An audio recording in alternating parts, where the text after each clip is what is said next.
Hello friends, कैसे हैं आप सब। सो वेलकम बैक इन इत्तेफाक के लास्ट पार्ट में आप सभी लोगों ने सुना कि शम्मी से युक्ति ऐसे चिपक गई थी जैसे छोटे बच्चे अक्सर अपनी माँ से चिपक जाते हैं। और जिस सिचुएशन में युक्ति थी, जिन चीज़ों से वो बाहर निकली थी अभी अभी, तो ऐसे में तो उसे छोड़ना भी ठीक नहीं था। तो शम्मी ने इंस्पेक्टर को फ़ोन करके सारी सिचुएशन बताई। तो इंस्पेक्टर बोले ठीक है, मैं देखती हूँ। 10-15 मिनट बाद इंस्पेक्टर आई। युक्ति से पूछा, कैसी हो युक्ति। युक्ति ने इंस्पेक्टर को देखा और फिर शम्मी की तरफ, जैसे पूछ रही हो कि ये कौन है। शम्मी बोली, ये दिल्ली पुलिस में इंस्पेक्टर है, इन्होंने ही तुम्हें ढूंढा है। तो इंस्पेक्टर बोली, अरे यार शम्मी, तुम्हारी गर्लफ्रेंड तो बड़ी रोंदू है, जब से मिली है बस रोए जा रही है। और फिर युक्ति से बोली, अब क्यों रो रही हो, अब तो तुम सेफ हो, शम्मी के पास हो, अब तो मुस्कुराना चाहिए तुम्हें। युक्ति कुछ नहीं बोले। शम्मी ने पूछा, डिस्चार्ज का क्या हुआ। इंस्पेक्टर बोली, डिस्चार्ज तो अभी देना नहीं था, पर मैंने करवा लिया है। युक्ति का बयान भी होना था, पर मैंने कह दिया है अभी वो स्टेबल नहीं है, कल देखते हैं।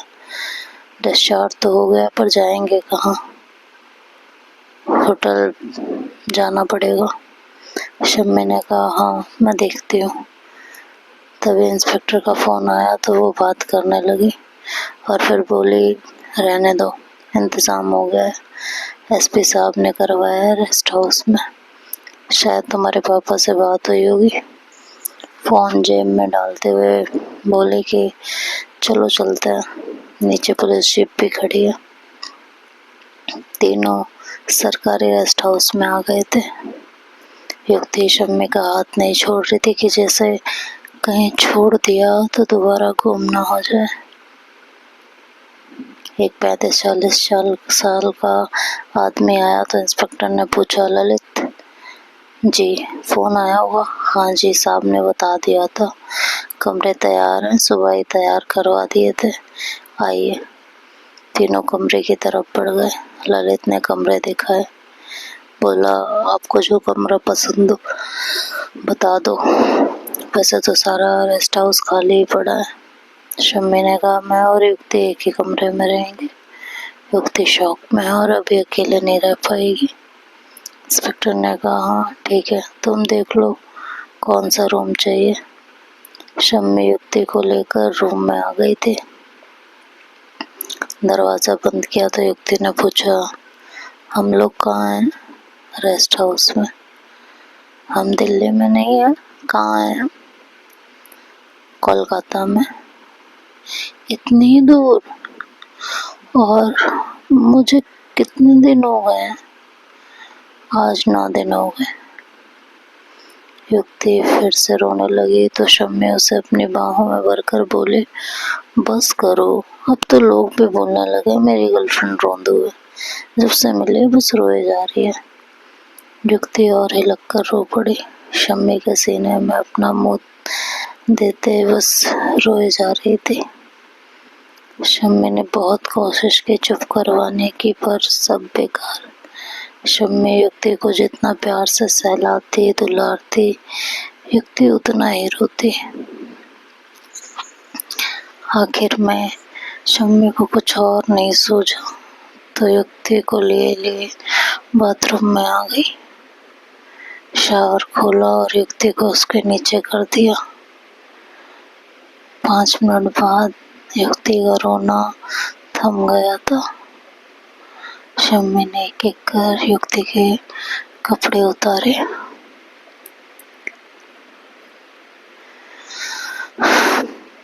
उसे अच्छी तरह नहलाया, कपड़े पहनाए और फिर खुद भी चेंज किया।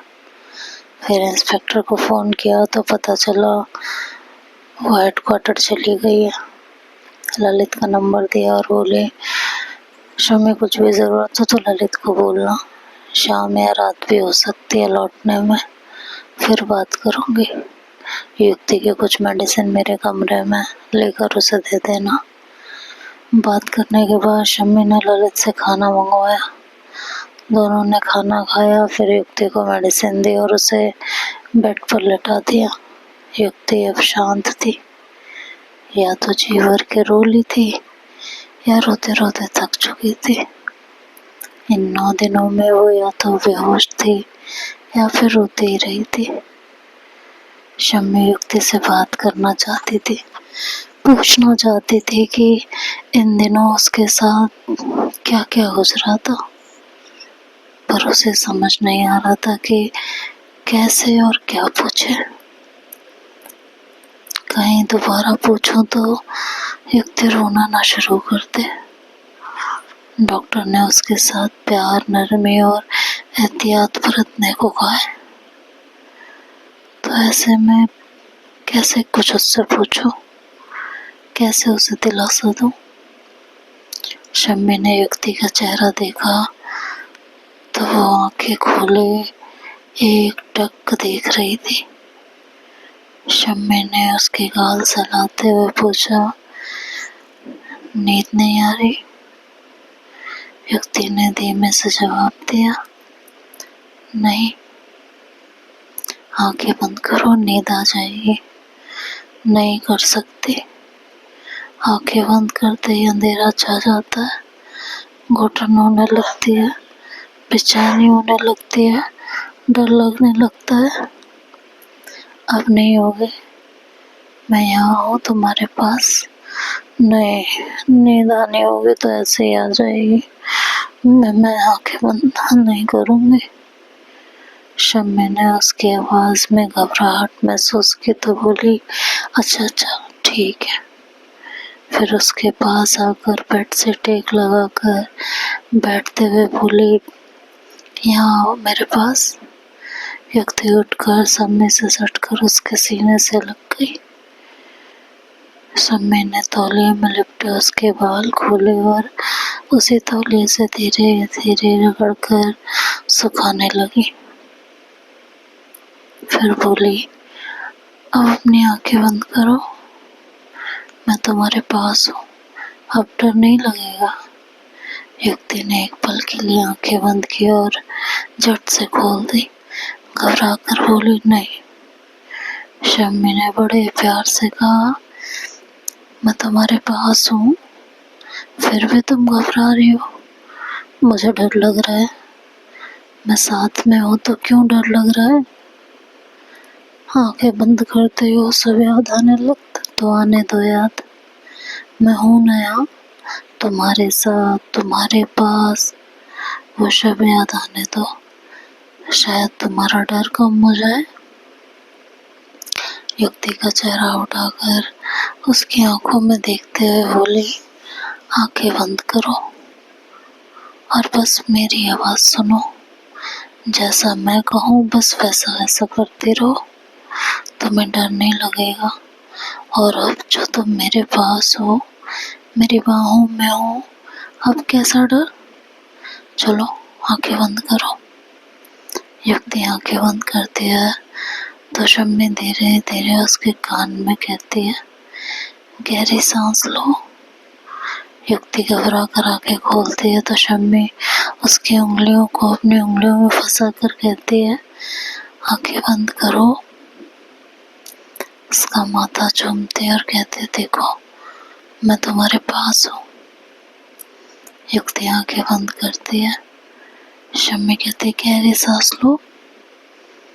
युक्ति अपनी उंगलियों की पकड़ और मजबूत कर देती है और जैसा जैसा शम्मी कहती है करती जाती है। शम्मी का एक हाथ उसकी कमर में था और होठ उसके गालों को चूम रहे थे। युक्ति को अपने चेहरे पर शम्मी की गर्म सांसें महसूस हो रही थी, साथ ही शरीर को सहलाता हुआ उसके हाथ उसके बदन को रिलैक्स कर रहे थे। धीरे धीरे युक्ति ने अपना शरीर ढीला छोड़ दिया था। उंगलियों पर गिरफ्त भी ढीली पड़ गई थी। शम्मी ने उसका हाथ अपने सीने पर रखा और उसके गाल सहलाते हुए पूछा, अब ठीक लग रहा है? तो युक्ति ने धीमे से कहा, अब तो डर नहीं लग रहा ना? फिर शम्मी ने उसका माथा चूमते हुए कहा, सो जाओ, तुम यहीं रहना, ऐसे ही मेरे साथ, जाना मत, कहीं नहीं जाऊंगी, यही हो तुम्हारे पास। और उसके गाल पर अपने होठ रख दिए। शम्मी की प्यार भरी नर्म आवाज का असर था, या उसके हाथों के सहलाने का, या फिर उन अनगिनत चुंबनों का जो उसने युक्ति के बालों, गालों, माथे, नाक, हाथ और हथेली पर दिए थे। युक्ति धीरे धीरे रिलैक्स होकर सो गई थी। साथ ही शम्मी की पलकें भी झपकने लगी थी। शम्मी की आंख खुली तो उसका फोन रिंग हो रहा था। फोन पिक करते हुए उसने हेलो कहा तो दूसरी तरफ से इंस्पेक्टर ने पूछा, सो रही थी, खाना वाना नहीं खाना? कितना टाइम हुआ? 9 बज रहे हैं मैडम। इतना टाइम हो गया? चलो आ जाओ बाहर, मैं इंतजार कर रही हूँ, कहकर फोन काटा। युक्ति भी उठ चुकी थी तो दोनों फ्रेश होकर बाहर निकले। इंस्पेक्टर टेबल पर खाना सजाए बैठी थी। शम्मी बैठते हुए पूछी कि आप कब आई? शायद घंटा भर हुआ। फिर युक्ति की तरफ देखकर बोली, कैसी हो युक्ति? युक्ति ने कहा, ठीक हूँ। तीनों ने खाना खाया, फिर बातें करने लगे। बातें करते करते इंस्पेक्टर ने पूछा, Shammi do you smoke? Shammi ने बोला, समटाइम्स, कहकर युक्ति की तरफ देखा। इंस्पेक्टर बोले, चलो जरा, मुझे तुमसे कुछ बात भी करनी है। शम्मी ने कहा, नहीं, यही कहिए ना, युक्ति को अकेला नहीं छोड़ना चाहती और स्मोक करने का मन भी नहीं है। इंस्पेक्टर ने कहा, हम कहीं नहीं, बस वो खिड़की है ना, वहां तक जाएंगे, बस इतनी दूर कि सिगरेट का धुआं युक्ति को परेशान न करे।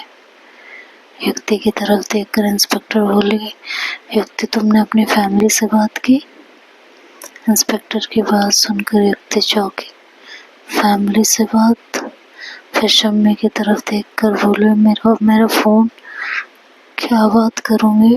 शम्मी को भी ध्यान आया कि उसे अभी तक किसी को कुछ नहीं बताया, बस एक बार बात हुई थी सबसे। सब लोग परेशान हो रहे होंगे। उसने अपना फोन निकाल कर युक्ति को दिया और कहा, तुम्हारा फोन तुम लोगों ने फेंक दिया था, तुम मेरे फोन से बात कर लो, इसमें सबके फोन नंबर है, तुम्हें डायल में ही मिल जाएंगे। युक्ति ने पहला फोन मामा जी को मिलाया। मामा जी ने फोन उठाते ही पूछा, युक्ति का पता चला?